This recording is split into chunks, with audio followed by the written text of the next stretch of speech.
আমি বলতেছি না আপনি অস্ত্র নিয়ে আপনি বের হয়ে যান, না, এটা ইসলাম এটা তা বলে না। আপনার গভর্নমেন্ট যদি, আপনার সরকার যদি আপনাকে বলে যে এই পরিবেশ পরিস্থিতি তৈরি হয়েছে, এখন তোমাকে যেতে হবে ফিলিস্তিনি মুসলমানকে বাঁচানোর জন্য, তখন আপনি যাই। আপনি নিজে একলা আপনি হচ্ছে ওই জঙ্গির মতন গিয়া আপনি দুইটা আক্রমণ করবেন, ইসলাম আবার সেটা বলে না। আগে বুঝে নিয়েন যে যুদ্ধটা কখন করতে হয়, সেটা নিয়ম কি, শৃঙ্খলা কি, শুধু জঙ্গিবাদ দিয়ে কিন্তু যুদ্ধ না।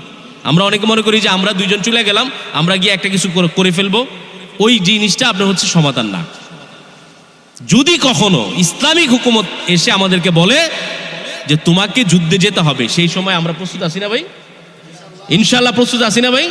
নিজের জীবনটা দেন না রবের রাস্তায় বিলে। আরে জীবন তো একটাই পাইছেন, তো এই জীবনটারে মূল্যায়ন করেন। খালি কি বউয়ের জন্য বাচ্চার জন্য করবেন না, না তা বলি না বাবা, এটাও আপনার ডিউটি, এটাও আপনাকে আল্লাহ বলছে।